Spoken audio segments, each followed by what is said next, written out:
से कोई काम बोलूंगा ही नहीं उसको। जा बहू, तू ही बना ला मेरे लिए काढ़ा। जी ठीक है बाबूजी, मैं ही बना लाती हूँ। पता नहीं कौन से घमंड में रहती है, मेरी पत्नी होके जो एक बात मेरी मानती हो।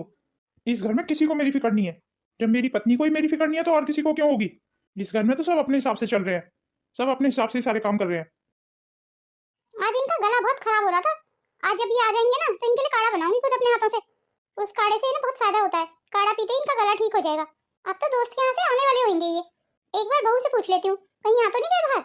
अरे बहू, मैं तेरे पास आ रही थी, देख के आ जरा बाहर, तेरे ससुर आ गए या नहीं।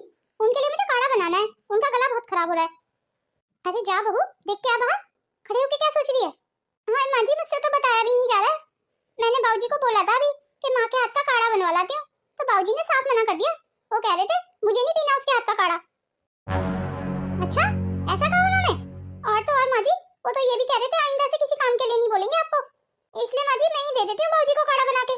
हाँ ठीक है, तू ही दे दे। ठीक है, अब जा तू। कोई बात नहीं है, मेरे हाथ का काढ़ा नहीं पीना तो मत पियो। मैं कौन सा मरी जा रही हूँ अपने हाथ का काढ़ा पिलाने के लिए तुम्हें।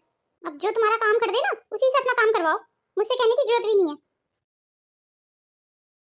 भाभी, भाभी। जी नेहा दीदी कहिए। भाभी आपके पास 500 रुपए है, मुझे जरूरत थी जरा। 500 रुपए? 500 रुपए तो नहीं है दीदी अभी मेरे पास। पर आपको 500 रुपए की क्या जरूरत पड़ गई दीदी। भाभी मुझे एक बुक खरीद के लानी है अपनी। अब मैं किससे लूं 500 रुपए, माँ भी घर पे नहीं है। अरे तो दीदी कोई बात नहीं है, माँ का पर्स तो हमेशा रखा ही रहता है ना उनकी अलमारी में, आप उसमें से निकाल लो 500 रुपए।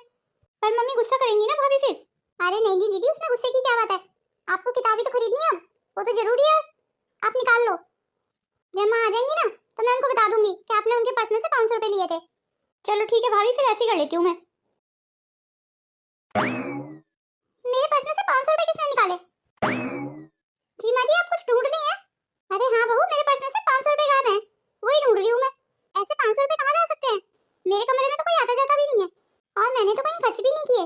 मुझे अच्छे से याद है कि मेरे पर्स में 500 रुपए थे। माँ जी, मैंने नेहा दीदी को आते